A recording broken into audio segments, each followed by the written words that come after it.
Progress. In my first of many screw-ups, which will happen over the course of the day and a half, there was one small feature we had for people to give comments in. If you notice on your table, there's a piece of paper which has a QR code on it. If you just stick your phone in front of it, this was our way of, and this was Peter's idea. Where's Peter? Right there.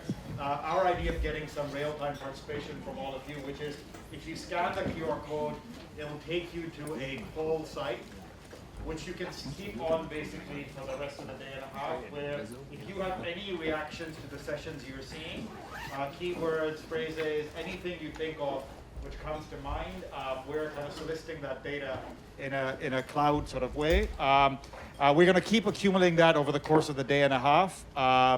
And what will happen is at the end, Dave will be given this information and kind of read into it as much as we can, but we're trying to elicit. And so think of entering keywords.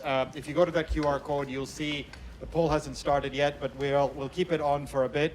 The front page, what the poll will say is, if you have any reactions to the sessions you're seeing, put a few keywords in. It's going to be a word cloud, so sentences won't work. But if you have quick single words, or if you have 2 or 3 phrases, just put hyphens in between. They'll show up as a phrase in our database. And those could be just thoughts of further ideas you have from the session that you'd like to hear, or perhaps even emotional reactions to the session as you thought about them. We talked a bit at the end of a previous session, are we optimistic or pessimistic about democracy? So even an emotion like that, which is evoked by the session, would be great. So just a reminder, and you can feel free to put your name in. You don't have to put your name in. You could put fluffy ears, whatever you wanted. It's fine. We're not really tracking who's answering what. It's just getting the data in. So thank you. And with that, over to Dave. All right. Thank you, Asim. Thanks, everybody, for being here. My name is David Deming. I am the director of the Malcolm Wiener Center for Social Policy, which, as Asim said, is co-sponsoring this conference. I'm also the academic dean of the Kennedy School. I'm an economist myself. And this session's title is Macro Policy and Inequality.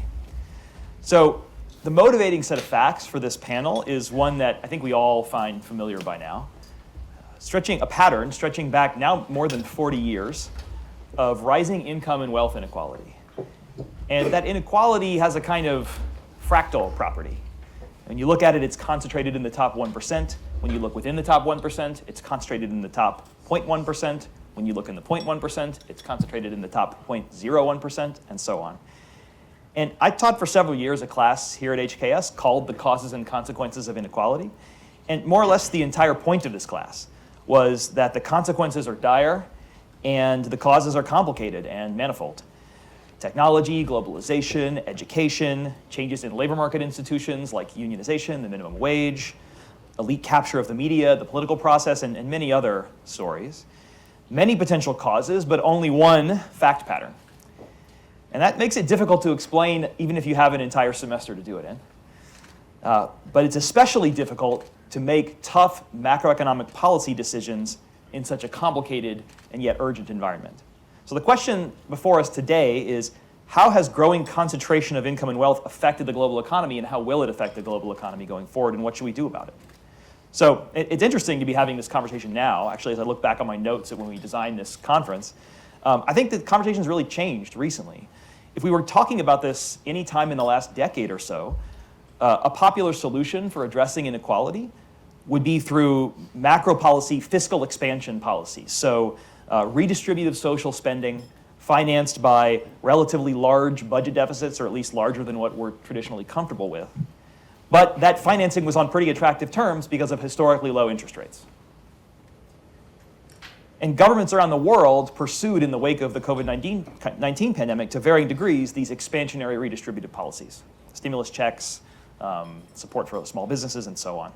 And so the question is expansionary policy still the right answer, or are the rules different in this new inflationary higher interest rate environment? More to the point, one way to look at it is that inflation might actually be a cure for growing income and wealth inequality. Milton Friedman once called inflation taxation without legislation. And Warren Buffett, even more colorfully, called inflation a gigantic corporate tapeworm. So I think about this and I think, okay, both these questions sort of beg the other question, is the inflation cure worse than the disease? Inflation also harms the poor because they're less able to adjust their spending patterns when gas and food prices rise, for example. And I must confess that the wild economic swings of the last dozen years or so make me worry that inequality itself has a kind of ratchet effect, where the well-off are better able to navigate volatility and economic crises that leave everyone worse off, but them slightly less so, and relatively better off in the wake of these crises, which then amplifies resource disparities again for the next cycle. And so I'm hoping the panel will convince me I'm wrong about that. And more broadly, given this highly unequal global environment, how should governments respond now, more than 2 years into this global pandemic that we're still struggling with dealing with? These are heady and really difficult questions, and I can think of no better group today to help us answer them. So first we have Antoinette Sayé, who's the Deputy Managing Director of the IMF. Antoinette's joining us on the screen here. Antoinette, thank you so much for being here. Next we have Gordon Hanson, who's the Peter Wertheim Professor in Urban Policy here at HKS. Gordon, thanks for being here. Not as much of a trip for you, but thank you. And finally, we have Lucas Chancel, co-director of the World Inequality Lab, affiliate professor at Sciences Po, associate researcher at the Paris School of Economics, and happily a visitor here at the Malcolm Wiener Center this semester. So each, great. Like I said, a terrific panel. So each panelist is going to take 5 to 7 minutes for their opening remarks, and then we'll have a short discussion amongst the four of us, which I will moderate, and then we'll leave lots of time for Q&A from our lively and knowledgeable audience. So Antoinette, the floor is yours, please. Oh, thank you. Thank you so very much, David. It is a pleasure for me to participate in this event with distinguished fellow panelists. Of course, it would have been better for me to be with you in the room, of course. But unfortunately, we're still coming out of our spring meetings and still quite stuck in Washington here. But a real pleasure to join you. And as you noted in your introduction, David, rising inequality had already been a concern for some time. And unfortunately, the pandemic has exacerbated pre-existing inequalities, both within countries with young informal workers and women bearing the biggest brunt, and with low income and fragile countries lagging even more than before. So both within countries and between countries, we've seen an exacerbation of that inequality and divergence as a result of the pandemic. And now with Russia's invasion of Ukraine, of course, has placed another crisis on top of a crisis. And beyond the dreadful humanitarian impact we're seeing, it is also a massive setback for the global economy. And rising food and energy prices are affecting poor households more as they spend a larger portion of their income on these two items. And low-income developing countries have less scope to respond. The pandemic already reduced their fiscal space, and they are now confronted with elevated debt levels and tighter financial conditions. And just last week at our spring meetings here in Washington, we discussed these issues with economic policymakers from around the world. Indeed, concerns about amplified inequality were front and center in our discussions. So what should countries do? Well, in the near term, of course, policymakers face two complicated trade-offs. First, reducing inflation. You were just speaking to that, David. Reducing inflation is essential. It is essential, clearly, for stability and growth, and it is, after all, a tax on the poor. So central banks need to take decisive actions to do that. But they need to do so while safeguarding the recovery, a difficult balancing act. And the second trade-off concerns fiscal policy.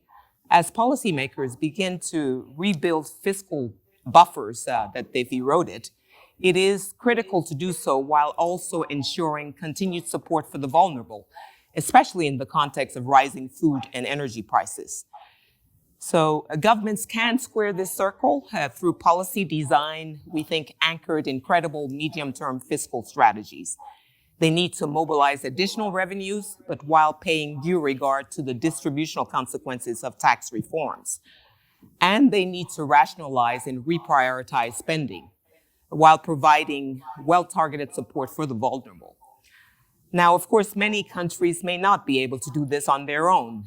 In cases where the current environment creates large fiscal and external financing needs, where policy space is limited, including because of unsustainable debt burdens, and a rapid adjustment would be too costly for those countries, the international community will need to step in. From helping to restructure debt, to maintaining access to liquidity, to providing financing and grants. We have currently low-income countries, 60% of which are at high risk of debt distress or in debt distress, so a very dire situation there. And in the longer term, it will be important to implement reforms and build strong institutions that increase countries' resilience to shocks and address the underlying drivers of inequality. There are, of course, various aspects of inequality: income, gender, health, economic opportunity, all of which are closely related and mutually reinforcing. So policymakers will need a comprehensive approach. First, let's look at fiscal policy, which requires focus on both pre-distributive and redistributive policies. Pre-distributive policies can help level the playing field before people enter the labor market through the provision of public education, health services, basic infrastructure, and redistributive policies can help correct inequalities, for instance, through progressive income tax and social assistance to help people cope with life events. Second, tackling inequality must also focus on gender-inclusive policies, because closing gender gaps can stimulate overall economic growth and reduce income inequality. In advanced economies, this means helping women balance work and family through parental leave, affordable childcare, and tax systems that don't penalize the second earner.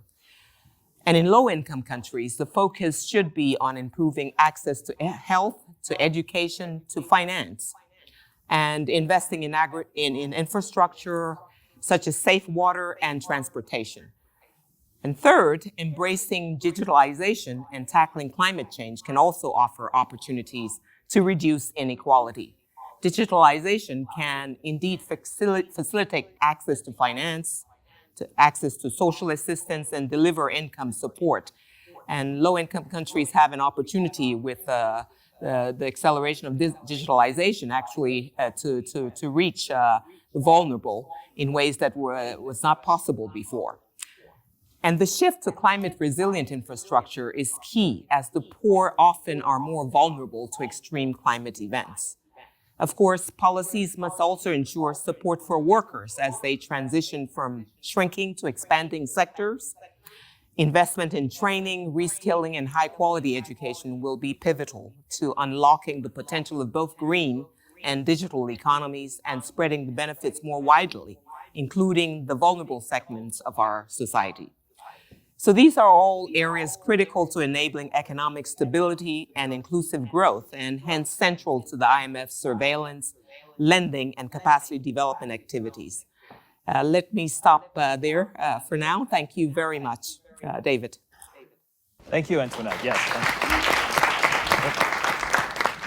Thank you, Antoinette. That was a provocative set of opening comments, and I love your conversation about how to do this difficult balancing act of kind of trying to bring down the temperature without crashing economies into recession. I want to ask you about that later. First, I want to move on to Gordon. Gordon, please.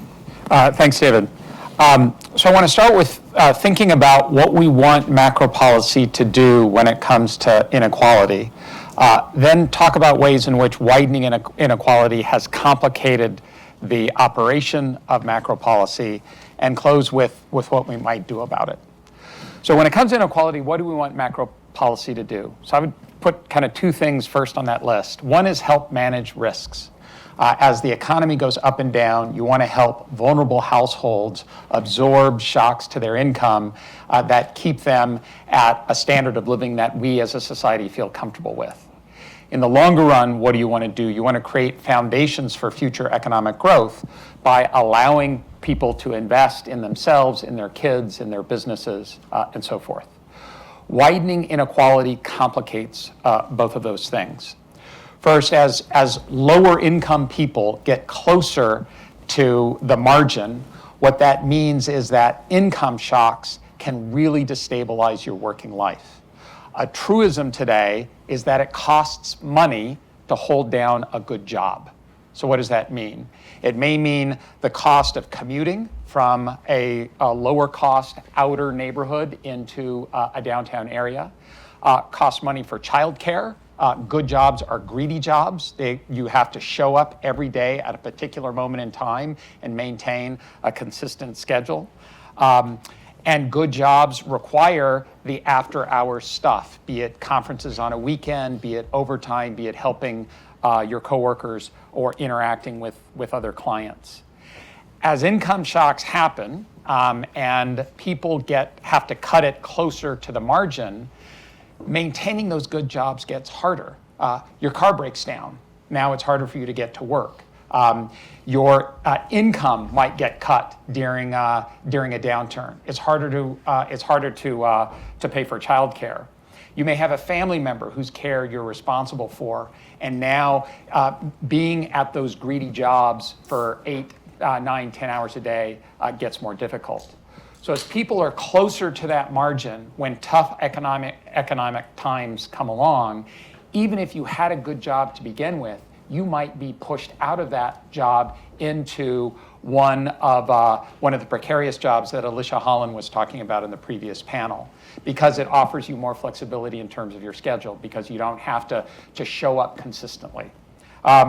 So what we would want macro policy to do in that context is to provide what would be the equivalent of wage insurance.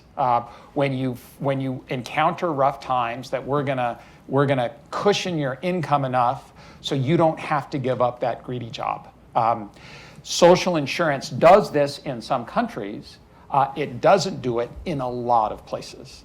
In the US, that insurance takes two forms. One is the Earned Income Tax Credit, which you can get access to really only if you're low income and have kids at home. And it takes the form of unemployment insurance. And that you get access to only if you lose your job. In many emerging economies, neither of those policies are available. And so what do? You have to self-insure by, when times get tough, you go into the informal sector. So being pushed out of good jobs into more precarious jobs then can have longer run effects, because that makes you less employable in those good jobs as we go forward. So then the second part of what we want macro policy to do, creating that foundation for future growth, that means allowing people to invest in themselves and their kids and their businesses and so forth. To be able to invest, you have to be able to save. If you are living close to the margin, you can't undertake that saving and therefore that investment. And so when tough times come along, what happens? Well, you might, as a potential breadwinning member of the family who's 18 or 19, may have to stop your college studies for a semester or two.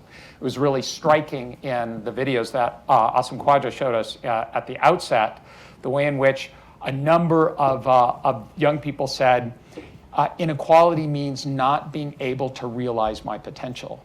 Well, if you have to interrupt your studies, and you have to interrupt your studies enough, then you won't be able to fulfill your potential.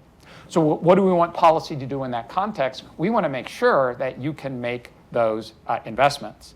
One of the things we've learned, and this is something that David Deming's involvement with Opportunity Insights here at Harvard, is the enormous societal returns we get from those investments, especially in young people, and especially in very young people before you even start school. That is, that those programs more than pay for themselves. And so it might be unusual to think about early childhood investment as a macro policy, but if we're trying to lay the foundation for future growth, it's absolutely essential. So because what inequality does is push more people closer to the margin, it interrupts that process of people who are more disadvantaged from having good jobs and being able to prepare themselves and their children to have good jobs in the future.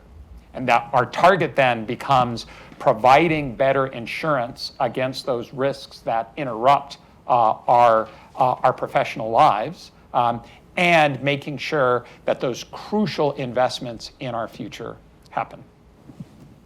Thank you, Gordon. Gave us a lot to think about there. Yeah, let's do it. Okay. So for me, two themes there I want to come back to. One was thinking about macro policy as helping people manage risk, I think is really important.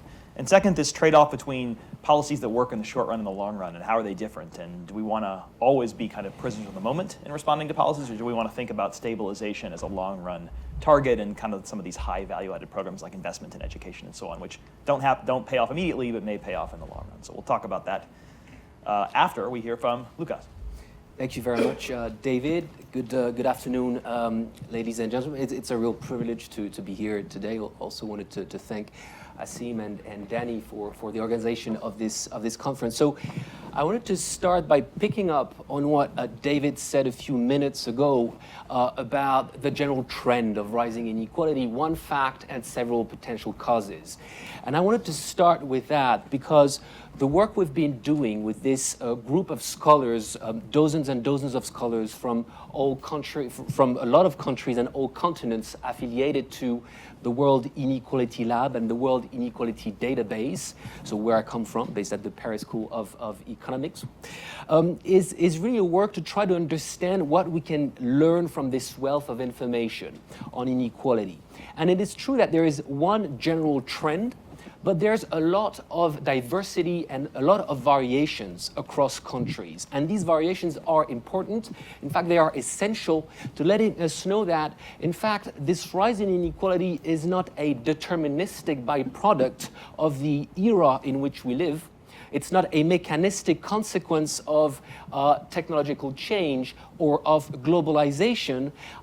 It is essentially, or at least largely, a matter of political choice.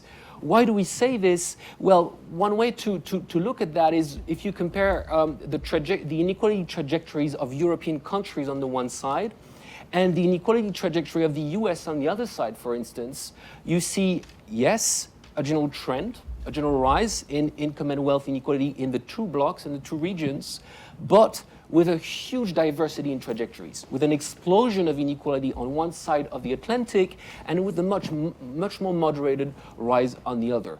And this happened in two regions which experienced, to some extent, very similar technological change, which experienced, to some extent, similar exposure to trade with low-income countries.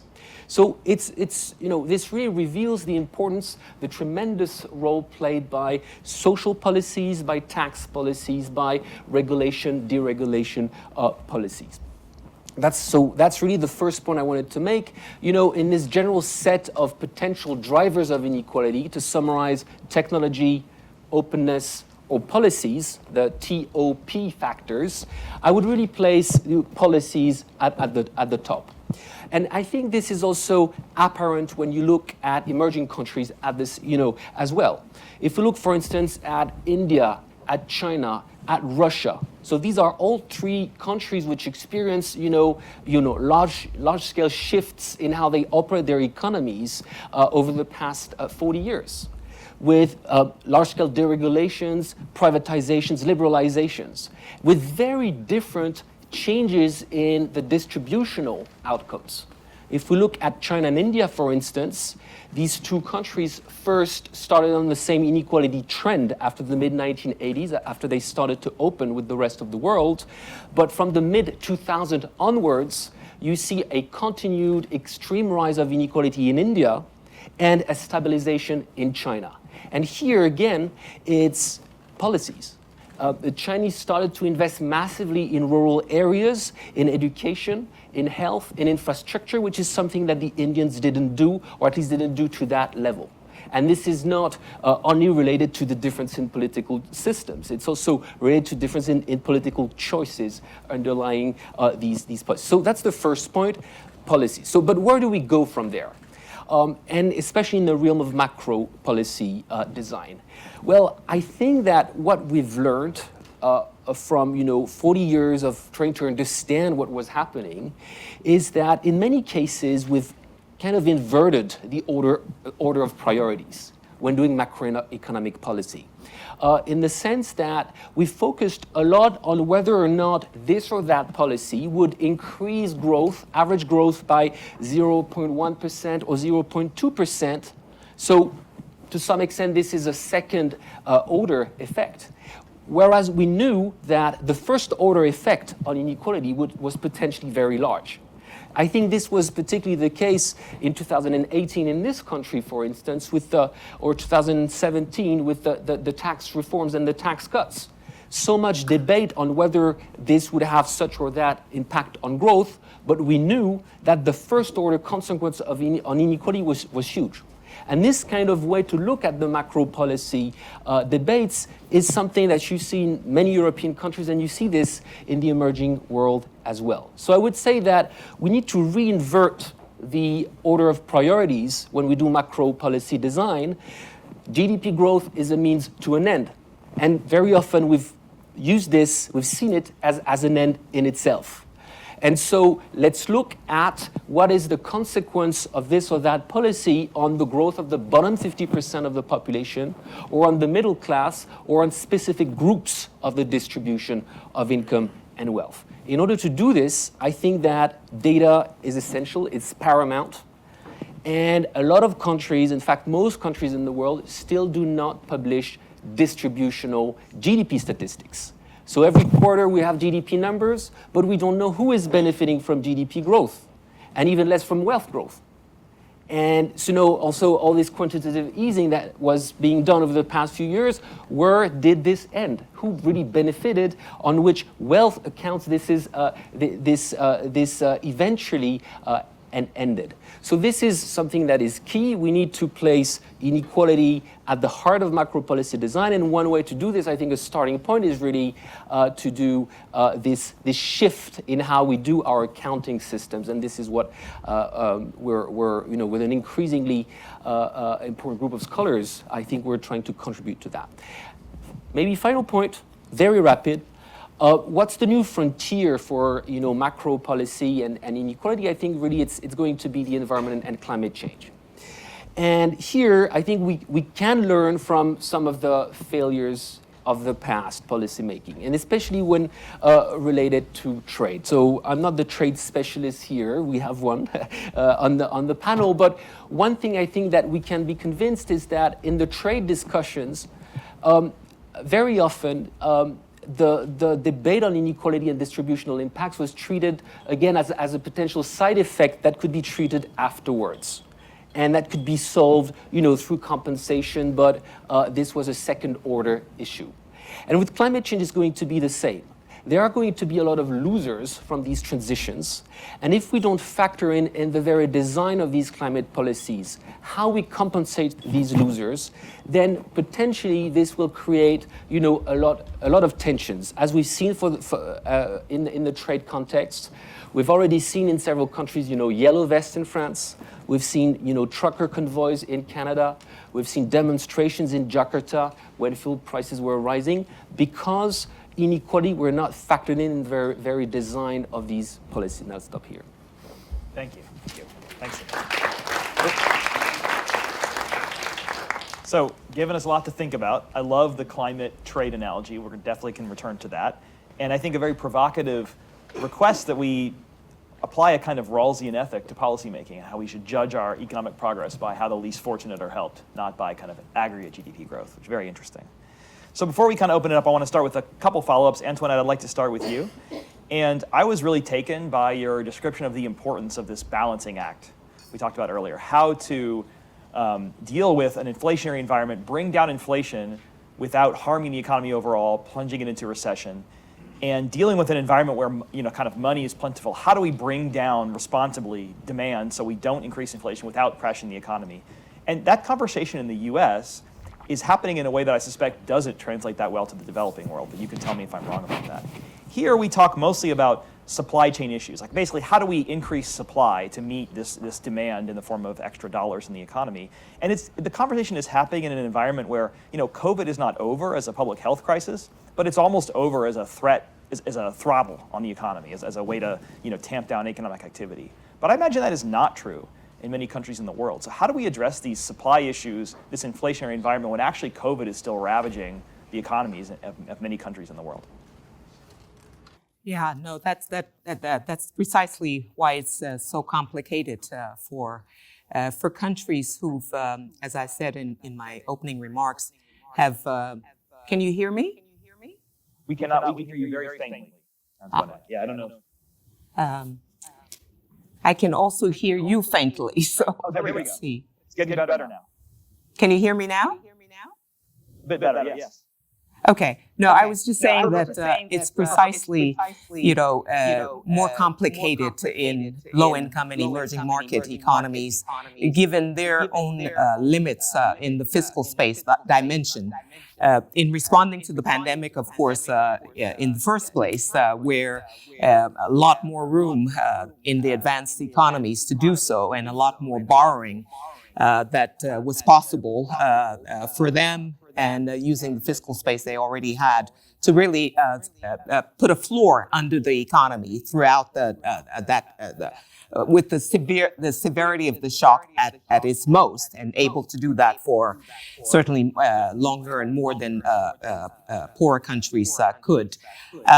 And countries now, low-income countries, emerging markets, very stressed by debt currently, and their debts vulnerable to the interest rates increases that we're seeing, the tightening on the financial conditions as advanced economies respond to inflationary pressures, is only going to make that choice even more difficult. So what fighting the inflationary pressures there are in these countries, and being certainly proactive about it, and proactively anticipating and moving to raising interest rates and reining in the inflationary pressures, has to be done in a way that clearly protects the most vulnerable in these economies. And the ability to do that without having a more medium-term approach to the fiscal policies is very difficult. So one does need to articulate and to communicate that in the short term, in this first year or so, the authorities are indeed going to have to put a floor under the poor, but they remain committed to reducing their fiscal deficit in the medium term. They're going to abide by their fiscal rules, and the strength of their public financial management systems, their governance, their improvements in managing their public expenditure is what will be convincing that they will be able to rein down that expansion in the deficit initially. But it has to be convincing, and it has to be credible. And so the strength of the policies underpinning that commitment have to be assessed by people as indeed bankable. So it is a more difficult environment for emerging markets and low-income countries, for sure. They have less policy space. They are buffeted by a much more difficult external environment. They're still dealing with the pandemic, many of them.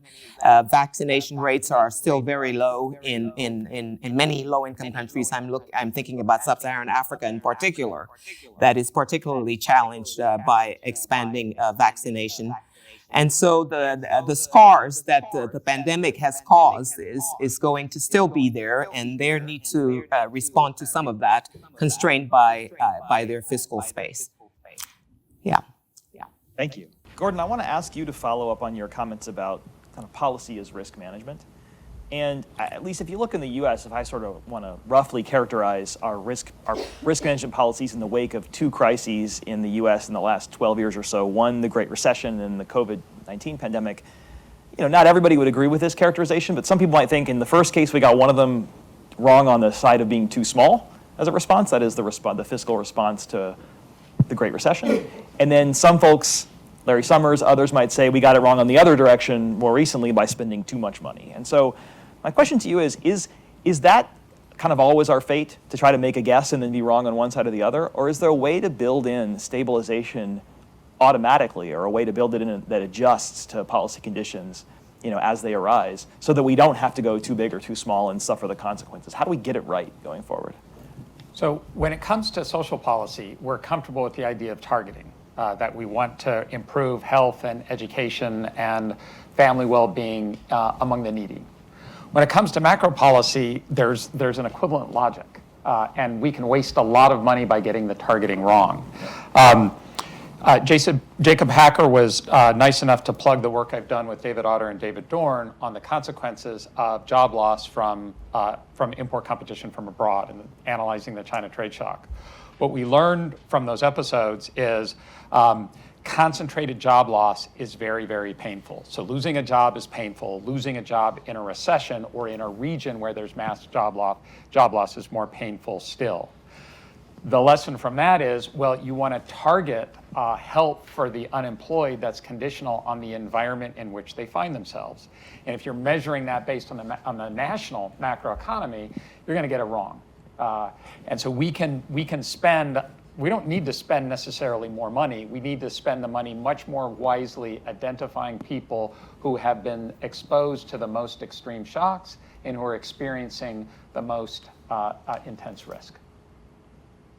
Can you give me one more sentence or two on how we might do that? Like what is the policy solution we can pass today or pass before the next crisis that helps us get there in the moment? Not to put you on the spot too much. Yeah, no, If we knew the answer to this question, it probably would be law by now, but So what we would like is a system that mimics wage insurance. And wage insurance means that you, in an idealized world that an economist might design, not that any of us would want to live in that world, but what would that world look like? It would be one where you could buy an insurance policy against what happens if your income falls. There are a lot of reasons why that sort of market doesn't exist. So how do then we recreate that through policy? We do it imperfectly through unemployment insurance. Right now, we set unemployment insurance to be more generous, in effect, when the national economy is doing really poorly. So what we do is we would make unemployment insurance conditional on the labor market in which you operate. We would also then think about doing something similar with the earned income tax credit, which allows you to increase your income as a low-income person, where we'd be tuning that to what's going on in the labor market in which you're operating. So what we do, either for people who've lost their job or people who are experiencing lower wages, you're going to then be putting more money in their pockets at a moment where they need it most, and that helps them from avoid making those painful decisions to leave good work or make other sacrifices which will cost them in the long run. Great, yeah. So, Lucas, now I want to turn to you for this climate trade analogy, which I'm quite taken by, and just to expound on it a little bit and let you fill in the gaps. So and Gordon knows this better than anyone, as he alluded to earlier, this is really his work.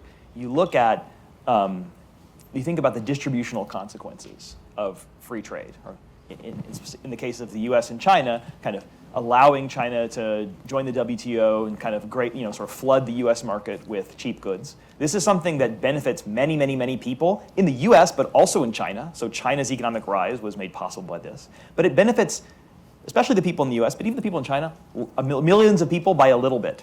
Everything you buy is a little bit cheaper. You have a little bit more on the bottom line. You may not even notice it, but it's helping you in some small way. And the costs are quite concentrated in a small number of communities that the factory, the chair-making factory in Hickory, North Carolina, closes, and everybody in the town loses their job. And by the way, because that factory was the main source of jobs in the town, the store downtown that sells, the drugstore closes down because no one has any money to buy things from it. And, people turn to opioids, and the healthcare system is ravaged. And so Gordon's work has really shown in incredible detail what happens to particular communities that are hit by the concentrated effects of this policy that's kind of globally good for everyone. And so in some perfect world that you alluded to, we'd sort of foresee all that. And we'd say, look, let's compensate the losers.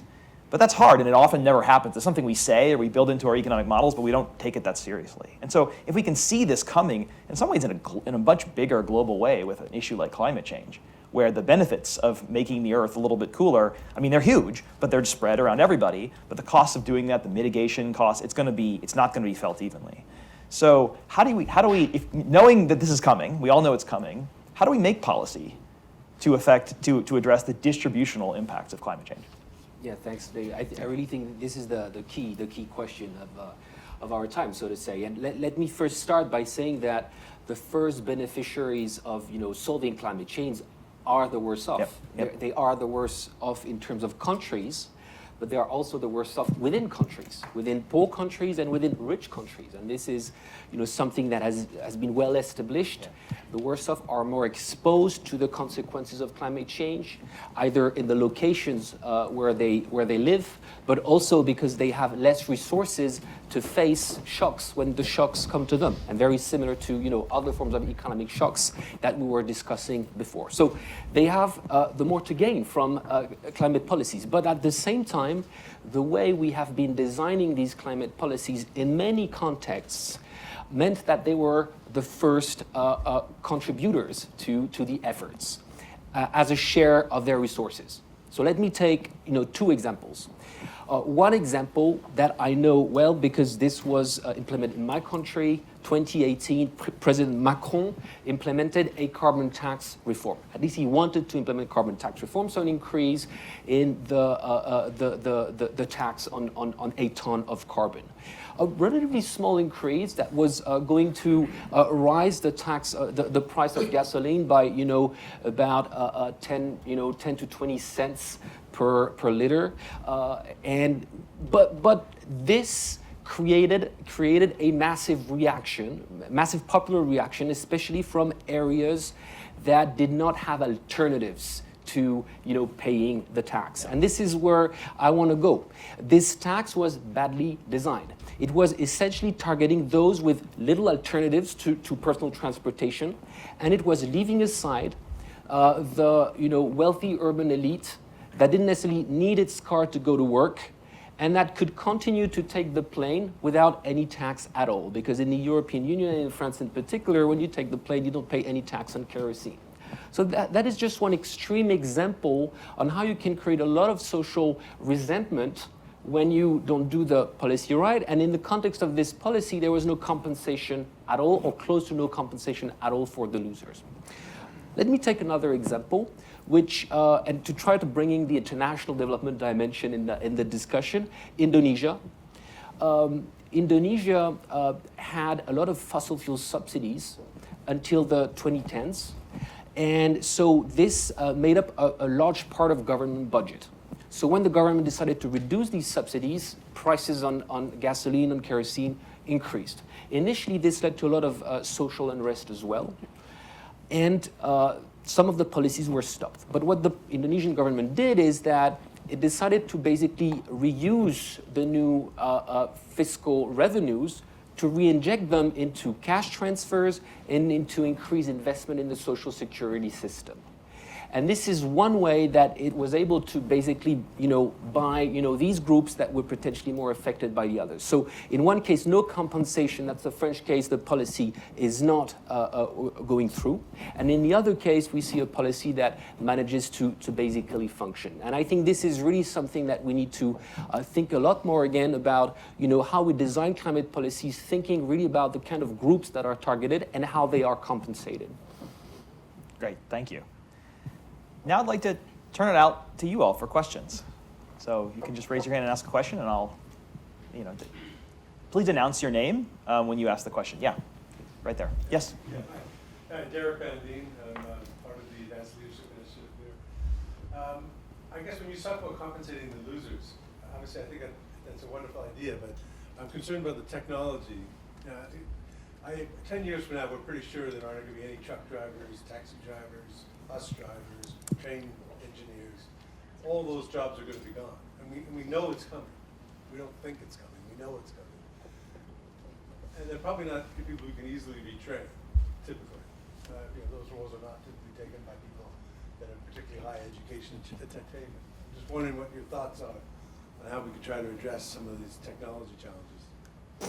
Well, first, and I also think it connects a lot to what Gordon is currently working on as per the discussions we had. But first, I would like to say that, the automation of several parts of the economy is always for 10 years ahead. So we say it's for 10 years, and then you move on 10 years, and it's still for 10 years forward. So I think there is, to some extent, a risk and a reality in these transformations, but perhaps not as big as a lot of commentators might be thinking. But that being said, I think it's really a case for an automation of social security and of cash transfers in social security these systems.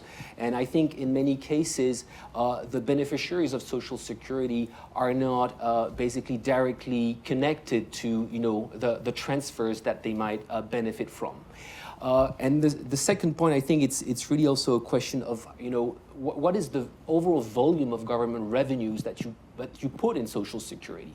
So if there are more needs and potentially, these training programs, these cash transfers to make up for these unemployed people for some amount of time, create more needs. And the question here to me is, there's a question of identifying the losers, but I think there's also a question of where do we get the revenues from? And this is also the point that I think is essential to have in mind in an economy where you cannot always create more debt to basically pay for these new demands. And I think this is where the tax and the progressive tax question comes in and really needs to be thought in relationship with these new needs for social, policy. Gordon or Antoinette, would you like to follow up on the question of technology and how it affects macro policy? So we don't know how to create de novo good jobs for people without a college education. If we did, we could solve a lot of the world's problems. What we have learned is what are some of the mechanisms that work better to help in environments where some of those good jobs are disappearing. There was a great analysis of labor market adjustment in Michigan over the last 15 years or so, in which the analysis looked across different regions in the state. And in some places, it was jobs in furniture that were disappearing, and others, it was in chemicals. And so not every, you had different things going on in different places. What workers were doing in those places was turning to their community colleges and getting vocational training in sets of skills that were appropriate for industries that were growing, and they were avoiding training in skills that were appropriate to the jobs that were disappearing. Now, our community colleges in the US are vastly underfunded and are really constrained in their ability to meet demand. But we see workers doing the right thing, and we see institutions working with limited resources doing the right thing. We can scale that up to help in this regard. It's not going to create the jobs, bring back the 1955 manufacturing job that we all miss so much. But it would be a vast improvement over the environment in which we find ourselves today. I will say, even over the medium run, the effects of technology are unpredictable. If you look at the job titles that exist in many economies today, phlebotomist, video game designer, our ancestors would have no idea what they were. And in many cases, it goes in the opposite direction of what you would predict. So for example, one of the fastest growing jobs over the last 10 years in the US is truck driving, actually. And the reason is because Amazon and other online retailers have totally wiped out in-store retail, which means they need to hire short-haul truck drivers to drive you the packages and leave them at your door, right? So at a time, if you look back when people were predicting the disappearance, we know eventually driving will be automated, but whether it's going to be 60 years or 10 years, and actually in the meantime, we may have a growth of it, it's very hard to predict. And so flexibility and building in training institutions in places like community colleges where we can allow people who sort of can see the tsunami coming to get retrained and take time out of work to do that if necessary, I think are important for adapting. Yes, Monica. Hello, I'm Monica. Is this working? I am a junior at the college. Thank you both for being here. I have two questions, if that's okay. Professor Hansen, I've read your work on how the China trade shock led to manufacturing decline, which has led to deaths of despair around the country. I was wondering, in your view, what is our best shot at preventing these deaths of despair? Is it the targeted unemployment insurance you're talking about, the boosting of community colleges, or something else? And I also had a question for Professor Chancel. You were making an argument for making inequality or the well-being of the lower and middle class as our measurement for macro policy instead of GDP growth. I was curious, I've heard about this Easterland paradox where although income and well-being is often well correlated within a country, in the long term, growth rates and kind of emotional or happy, I don't remember, either emotional well-being or happiness are not significantly related. And so do you think there's an argument for making sort of mental well-being a measurement of macro policy as well?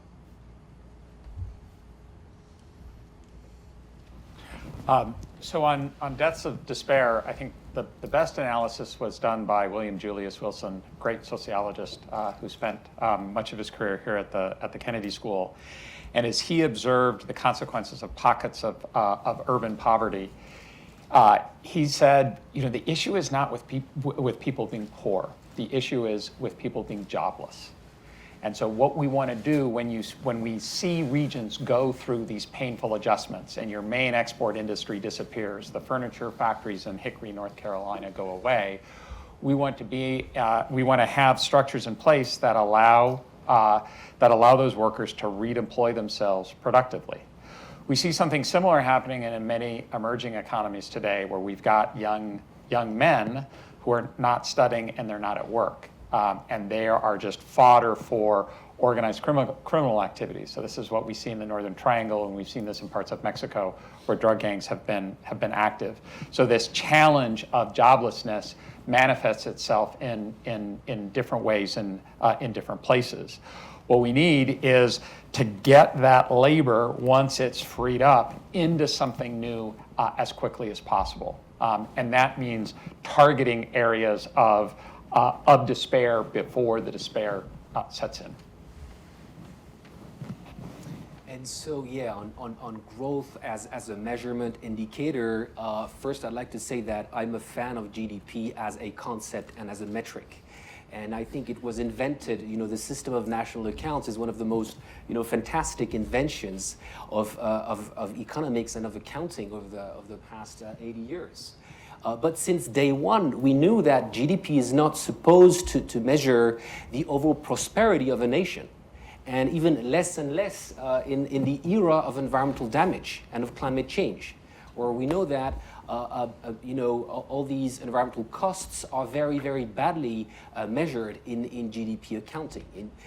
Now, whether or not we should use other indicators to measure this prosperity, the answer is absolutely yes. Whether or not we should use well-being metrics, I think, yeah, we also need to go towards that. But my point is, let's make a first very concrete step, which is to distribute this GDP growth to better understand who gains and who doesn't gain from it quarter after quarter. Some of my colleagues, so Gabriel Zuckman, Emmanuel Saez, and Thomas Blanchet just produced a prototype of what this could look like for the US. It's called Real-Time Distributional National Accounts. We're trying to replicate that for other countries, and I think that's really one concrete way forward, because there's also a risk with multiplying the dashboard of indicators that matter for policy. For 15 years now, since the Senfici and Stiglitz Commission, all international organizations have been saying we need dashboards of indicators. 15 years, and we'll still use GDP as the key metric for macroeconomic progress. Thank you. So I want to turn to Antoinette for a second too. So we talked about, you mentioned distributional national accounts and thinking about the distribution of income within a country. What about distributional global accounts? And how does global inequality change the picture? For example, it may be counterintuitive, but actually, at least as far as last time I taught my course, which is a couple of years old now, so I may be wrong, it is a fact about the world that inequality is increasing within almost every country in the distribution of income, and inequality in income is increasing across countries, but global inequality is decreasing because India and China are the global middle class, and a relatively rapid rise in income in those large countries can actually make global income inequality go down. So should we be thinking about distributional global accounts? And how do we think about this question, Antoinette? What is the right way to think about income distribution across countries at a global scale? Well, I mentioned earlier, David, this question of divergence that we're seeing. Yeah. Divergence coming out of the pandemic, of course, with what was possible to do to mitigate the impact of the pandemic on individual economies, and having now a situation in which advanced economies starting to, the recovery is underway in most of them, and certainly in positions to return to the path, the trajectory they were on their growth, on the growth side by 2024, whereas the bulk of low-income, poor countries, some emerging markets as well, won't be able to do that anytime before 2026 or longer. And the depths of the losses they've seen as a result of the pandemic means that we've seen an erosion in the incredible progress we had made over the past couple of decades in reducing inequality, global inequality, and in reducing poverty across the world. And so that's a scar. That's the scarring, in a way, we've seen also from the pandemic, and divergence made even worse, stands to be made worse by the crisis we're now in.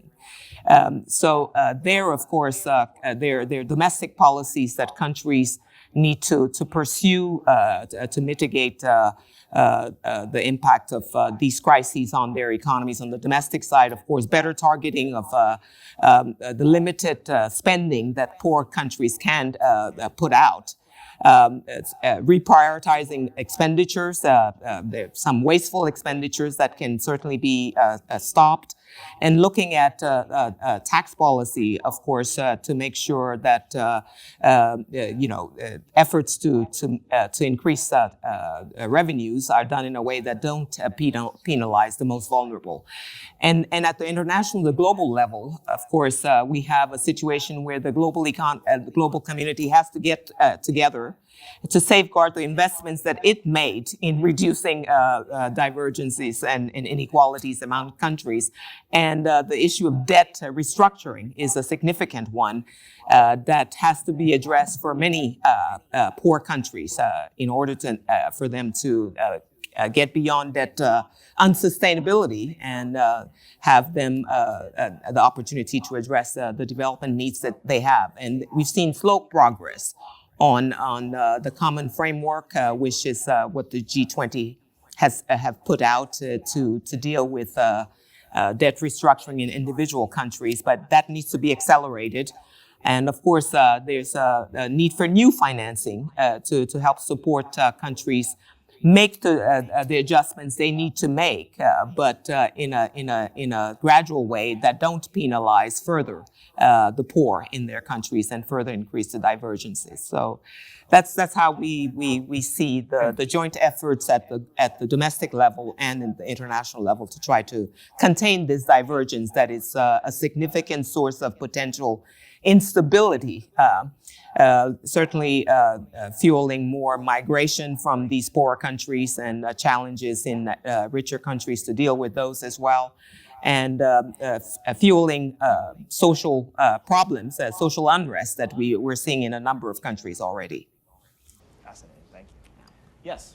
Yeah, so another question to Antoinette. Please announce your names. I'm from Turkey. Climate change.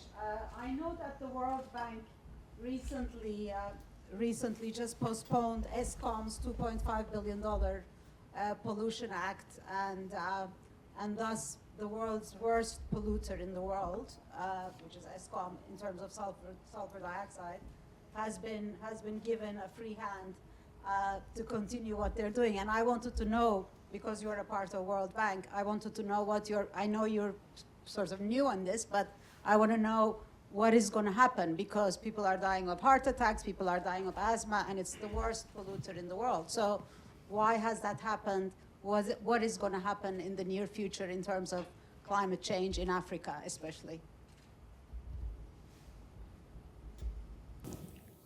Is that a question for me? I'm not from the World Yes. Bank. But like IMF. But I'm you not used from to the World work at Bank. I the- cannot speak for the World Bank's decision on ESCOM in South Africa. IMF funds South Africa, right? IMF has funded South Africa in certain aspects, as far as I know. If I'm mistaken, please correct me. But I mean, ESCOM is a major polluter, and I know that their treasury, South Africa's treasury, is actually very much, sort of suffering from this incident, because they are not able to clean the air, they're not able to finance this anti-pollution situation, and thus all of Africa is suffering from it. So I just wondered if you could comment on that. I really cannot, because I don't know Okay. the specifics of what you're describing in terms of the bank's decision to make, I presume, a loan to ESCOM that does not take on board some of the concerns on climate that it needs to. Is that what you're saying? I certainly cannot speak to that because I'm not at all familiar with the decision or the loan or the issue. The bank is our sister institution, of course, across the street, doing a very good work in the climate domain.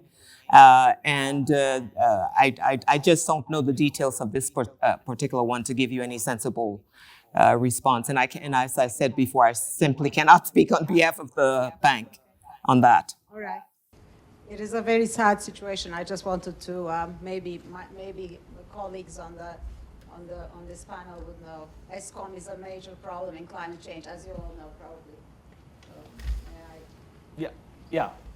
Well, I mean, I think maybe folks want to comment on the more general issue of how do we, kind of a larger perspective, how do we think about dealing with what is essentially a global problem of climate change? We want to encourage growth, we want to encourage companies to invest, but they have these externality effects such as pollution and impact on the climate. How do we address that as a real global problem with which will require a global cooperation? It's a tricky issue. Lucas, you want to take that? Let's also try to connect with the previous question on global inequalities and global distributional accounts. I think that it's important in this general discussion of where we are at in terms of the global inequality of earnings or of wealth ownership to start with what David was saying. There has been a reduction in global inequality for the past 15 years, essentially since the middle of the 2000s. And yes, this is a China, this is an India effect. But that being said, if you look at Gini coefficients, for instance, or different measures of global inequality, current levels remain very high, similar to 1910s, 1920 inequality levels. So very much above what we observed before the takeoff of the West. So we still live in a world where current global inequality levels are close to what they were at the peak of Western imperialism. So the world changed a lot since then. Political structures changed tremendously, but in terms of the very dispersion of incomes, we're still close to what we observed at the beginning of the 20th century. This is recent work we've been doing with my colleague Thomas Piketty. How does this connect to the current discussion? I think there can be negative externalities which can worsen this situation. This was mentioned in the previous intervention. There can also be positive externalities and potentially low-hanging fruits, which we're not sizing. I'm thinking here about the whole debate about sharing knowledge in the context of vaccines for COVID vaccines. This can be a tremendous positive externality, and it's still very hard to understand the reluctance of some rich countries to basically access to this demand by most of the world countries to basically open up these rights. And one of the arguments which was potentially valid at the beginning of the pandemic, that this would disrupt basically production chains after 2 years. Well, does it still hold? I think this really is a key discussion about how you share capital, but also how you share informational capital and knowledge in this world that's still very unequal despite a reduction since the past 15 years. Okay, now I'm going to allow for some organizer privilege and call on Asim over there. Sorry, I must confess, maybe this question is coming from a microeconomist who never fully understood macro. So I'll preface it by saying that. But one of the things, and this is a bit inspired by Gordon's work, and I'm going to start my question to Antoinette first, and then to see if the other panelists want to answer it. I guess my question is, when you think of the responses we've been giving, a lot of the responses seem to me to sound like, look, at some level, enacting policy at the macro level is too crude an instrument now, right? And so if that's truly the case, if all of our policies are much more spatially smaller, I'm not talking about the individual, that's where my domain comes in, but let's say some higher aggregate unit. It could be a town, it could be a regionality, it could be a municipality. If that's where a lot of the policy action is going to be in terms of differential responses, is the nation state a viable unit for policy making to begin with? And I know at the fund, for instance, Antoinette, we think of the nation as our primary interlocutor. But if everything we're going to say, and COVID really brought this to a head in some sense, we had very crude instruments to deal with COVID in terms of national lockdowns, when the response was very clearly, very spatially different. So I'm thinking, you know, when we at the fund or the bank or others engage at these national levels, if our primary conversation is going to be subnational, do we still engage at the national level? And maybe that's right, because that's the coordinating unit. But are the instruments that you talk about, is the data that we talk about, are the inequality measures that we talk about, are the growth measures that we talk about always now, should we just accept it and say, look, these national things, while they were great, are just not relevant anymore, and everything should happen at a lower level? And I want Antoinette, you to start off maybe to think about in your conversations, is that the change debate now? Is that the way forward? And then I'd love to hear from Lucas and Gordon in their domains, how they think about that.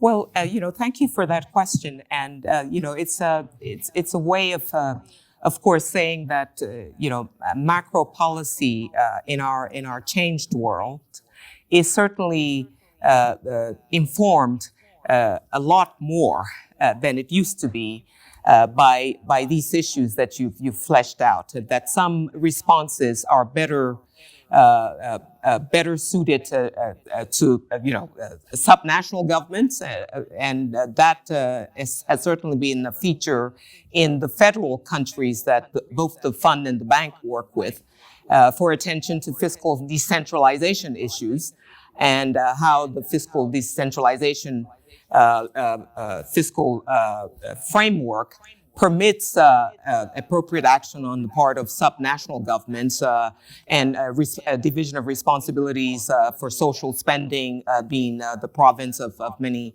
subnational governments across South Asia and other places, and in more federal countries. So there is an opportunity already to have a closer lens on subnational issues in the way we approach fiscal policy and the way we're informed by best practices in that area. But it is very much the case that the nation continues to be the focus of our work, and our membership is nation-based and is country-focused. And certainly macro policy is very attuned to being better informed by more micro issues than we have been in the past. And the design of policies, we know, have a lot to do with their effectiveness. So to the extent that macro policy can be better informed by feedback from the ground up in these areas, and that's why you see a lot more in the way of outreach to those levels and to civil society and other voices than there typically had been many years ago, because we know it makes a difference in the appropriate design of policies. That's how I would approach that question. Thank you. So if we lived in a world in which capital markets worked really well, we could devolve authority down to the regional level. That's where people live and work.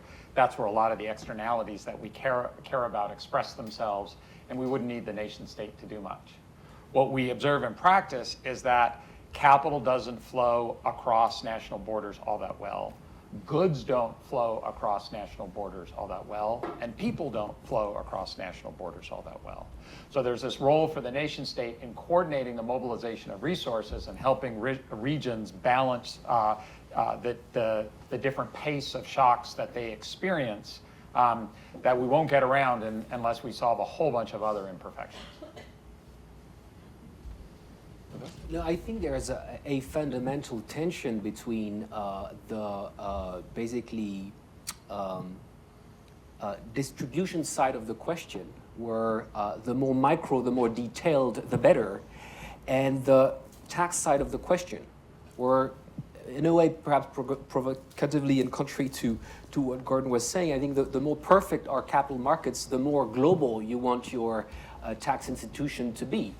because otherwise you end up in the world where we live in, basically optimization of capital taxation spaces for those who can basically be mobile and choose in which constituencies they are going to pay their taxes. So on the revenue side, I really think we really need to have a macro definition of what macro is, the most global as possible. On the spending side, the more micro, the better. So we have to, articulate this tension in the best way we can. And I think in the tax matters, what nation states are currently doing is to try to create regional blocks, to basically try to have, fairer taxation systems. This is what the EU is trying to do after decades of competition on the tax side, which led to very, very low corporate income tax rates. And the very recent OECD global minimum tax rate is one way to basically say, well, actually, the right level for the operation of the tax system is the macro level. But it's very hard to coordinate with 194 countries. So in between, there's the nation states and the regional bloc. Great, thank you. Gautam. Thank you. I'm Gautam Nair. I'm a faculty member here at the Deming. I actually had a question for Gordon, which is I just looked it up, and the U.S. spent about $70 billion in the earned income tax credit, right? What's the barrier to doubling or tripling it, if that is really the best solution to decrease volatility? You would think that the business community would also be on board with that because it's essentially a wage subsidy. So why can't we do that? So this is a question for the last panel in terms of the political obstacles to redirecting resources in a productive direction. The challenge that we have in many parts of social policy is it gets hijacked for other aims. The provision of wage insurance in the United States has gotten hijacked by the child tax credit and subsidizing families. So there are a set of political, and I don't think we anticipated that when we designed the earned income tax credit, but it has evolved into a way of subsidizing people with kids. And so I can't give you a deep analysis of the politics behind how that happened, but that capture means that a policy mechanism we have on the table is just not very effective in terms of helping low-income people in general adjust to declines in their earnings while still holding on to that job. Yeah, I would just add the political success of the earned income tax credit is heavily mediated by a sense of deservingness among the public. And so if you're talking about mothers with children who are working, that's an easier sell than, poor men who are unattached. So that the challenge is not so much you could make it more generous for the slice of people the public see as deserving, fair or not. That's a lot harder than expanding it to other people who are poor, but it's not as politically easy of a target, so to speak. Is there a question here at the same table? Yes.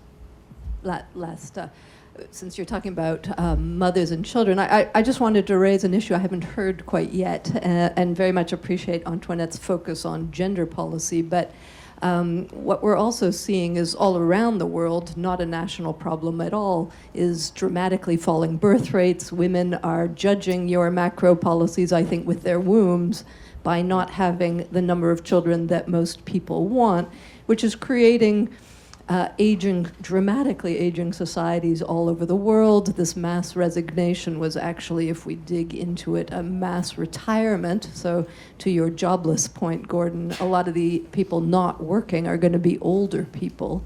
And I'm just wondering how much of this new world order of completely shifting demographic balances between old and young are going to create an entirely new form of inequality, generational inequalities this time, and no more babies. That's a fantastic last question. So I'd like for each of the panelists to go around and give their answers, please.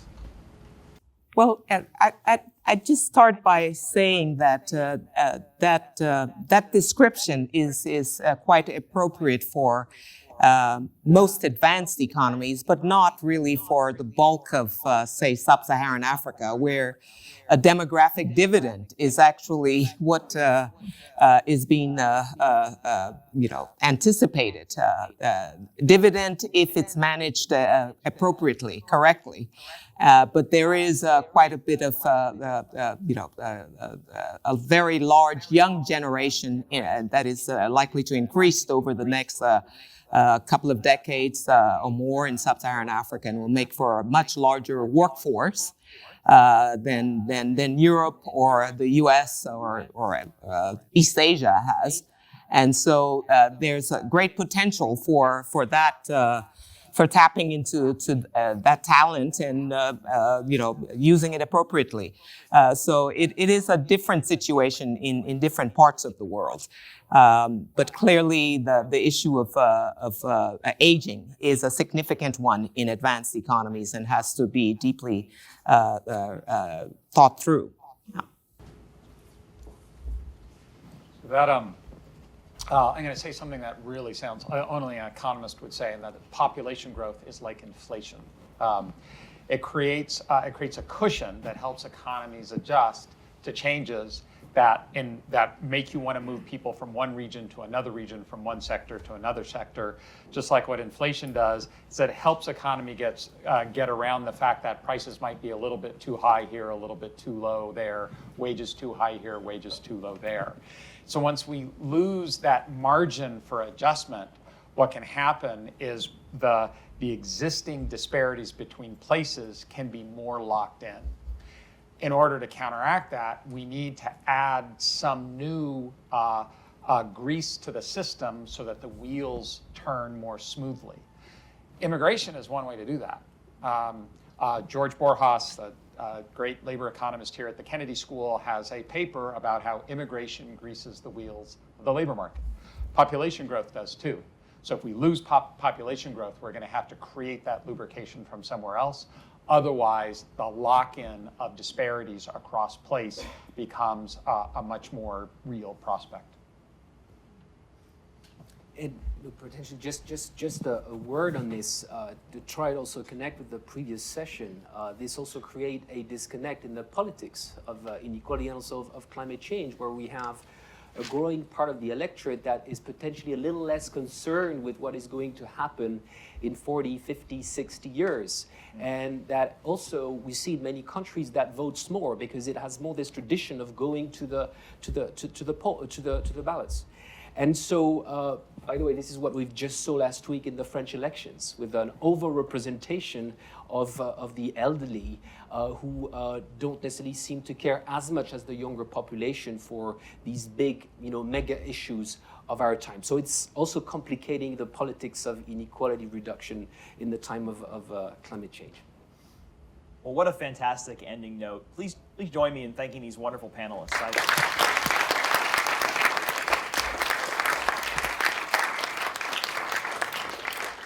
So the bad news is that this fascinating session has come to a close. But the good news is that the conversation will continue at dinner at 6 o'clock over at the Charles Hotel, and the Regatta Bar is open now. So you can go right now and have a drink and continue the conversation. Antoinette, thank you so much. Thank you. Sorry I can't join you there.